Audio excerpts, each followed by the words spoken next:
સુરત શહેરમાં ચોમાસા પહેલા જ રોડ ધોવાણ અને ખાડાઓના વધતા જતા પ્રશ્ન મામલે મેયર દક્ષેશ માવાણીએ કડક વલણ અપનાવ્યું છે। મેયરની અધ્યક્ષતામાં સુરત મહાનગરપાલિકાના ઉચ્ચ અધિકારીઓ અને મેટ્રો રેલના અધિકારીઓ સાથે એક મહત્વપૂર્ણ બેઠક યોજાઈ હતી। સુરત શહેરમાં ચોમાસાની શરૂઆત સાથે જ ધોવાણ અને ખાડાઓની સમસ્યા વકરતા મ્યુનિસિપલ કોર્પોરેશન દ્વારા તાત્કાલિક પગલાં લેવામાં આવ્યા છે। શહેરના મેયરની અધ્યક્ષતામાં આજે પાલિકાના ઉચ્ચ અધિકારીઓ અને મેટ્રો પ્રોજેક્ટના અધિકારીઓ સાથે એક મહત્વપૂર્ણ બેઠક યોજાઈ હતી। આ બેઠકમાં શહેરના રોડ રસ્તાઓની બિસ્માર હાલત અને ડ્રેનેજની કામગીરી મુદ્દે ગંભીર ચર્ચા કરવામાં આવી હતી। બેઠકમાં મેયર ઉપરાંત પાલિકા કમિશનર, ડેપ્યુટી મેયર અને સ્ટેન્ડિંગ કમિટીના ચેરમેન સહિતના ઉચ્ચ અધિકારીઓ ઉપસ્થિત રહ્યા હતા। શહેરના નાગરિકોને પડી રહેલી હાલાકીને ધ્યાનમાં રાખીને મેયરે અધિકારીઓને સ્પષ્ટ શબ્દોમાં અલ્ટિમેટમ આપ્યું હતું।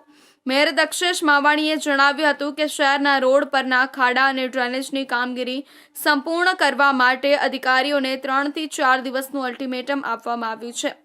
આ સમયગાળામાં તમામ ખરાબ રસ્તાઓનું સમારકામ અને ડ્રેનેજને લગતી કામગીરી પૂર્ણ કરી દેવામાં આવે તેવી સૂચના આપવામાં આવી છે।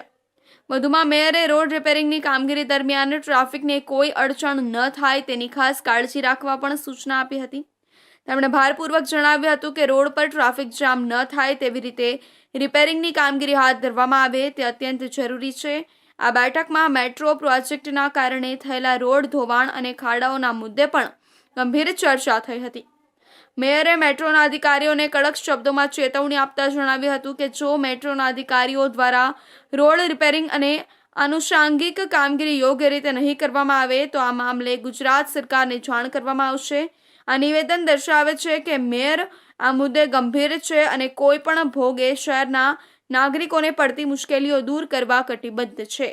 3-4 દિવસ પહેલાં જે ભારે વરસાદ આવવાને કારણે મેટ્રોના કારણે જે સીએનડી વેસ્ટ પડ્યો હતો તેના કારણે જે જગ્યાએ પાણી ભરાણા હતા, આજે મેટ્રોના અમારી અધ્યક્ષતામાં સ્ટેન્ડિંગ ચેરમેન, ડેપ્યુટી મેયર, કમિશનરશ્રી, સુરત મહાનગરપાલિકાના તમામ ઝોનલ ઓફિસર, ઝોનલ ચીફ, હેડક્વાર્ટર્સવાળા, કમિશનરશ્રી તમામ અને મેટ્રોના બધા જ અધિકારીઓને એક મિટિંગ થઈ। એમાં નક્કી કરવામાં આવ્યું છે કે જ્યાં જ્યાં ખાડા પડ્યા છે આવનાર 3 દિવસ સુધી 3-4 દિવસ કોઈ પણ પત્રવ્યવહાર અવર કરવાની મનાઈ અલ્ટિમેટમ આપી દીધું છે। જાતે જ મેટ્રોના અધિકારી સંકલન કરી બંને સાથે ફરી જે 3-4 દિવસમાં ડ્રેનેજ તૂટી છે, સ્ટ્રોમ ડ્રેનેજ તૂટી છે, તેને 3 થી 4 દિવસમાં એને રિપેરિંગ કરે, જ્યાં ખાડા પડ્યા છે એ તાત્કાલિક રિપેર કરવામાં આવે।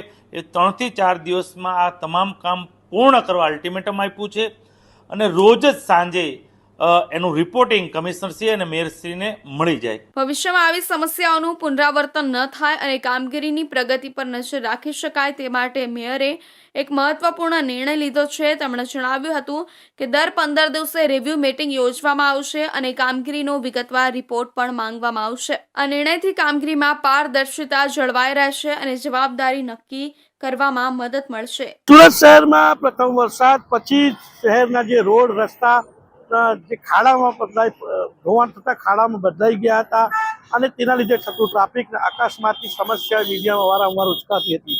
ત્યારે સુરત શહેરના ચોમાસા પહેલા જે રોડ ધોવાણ થયું હતું ત્યારે ખાડાઓને વધતા જતા પ્રશ્નોને લઈને મેયર દક્ષેશ માવાણીએ એક કડક વલણ અપનાવ્યું છે। તમે જોઈ શકો સુરત શહેરના રસ્તાઓના જે અકસ્માત અને ખાડાઓ દેખાયા હતા તેના પછી મેયર દક્ષેશ માવાણીએ જે કડક વલણ અપનાવ્યું હતું ત્યારે આજે મેયર દક્ષેશ માવાણીની અધ્યક્ષતામાં મહાનગરપાલિકાના ઉચ્ચ અધિકારી, મેટ્રોના અધિકારીઓ તેમજ મહત્વપૂર્ણ અલગોની બેઠક મળી હતી। તેમાં સુરત શહેરના દરેક જગ્યામાં જે રસ્તાઓ છે તેના ખાડાઓ પડ્યા છે તેને સમારકામ કરવામાં આવે અને ખાસ કરીને મેટ્રોની જે કામગીરી છે તે મેટ્રોના અધિકારીને તાકીદ કરવામાં આવી હતી કે જે રસ્તાઓ ત્યાં કામગીરીના લીધે ખરાબ થયા છે તેને સમારકામ કરીને સ્વચ્છ કરવામાં આવે જેના લીધે વરસાદના સમયે કોઈ જાતની અનહોની કોઈ ઘટના, અપ્રિય ઘટના ના બને।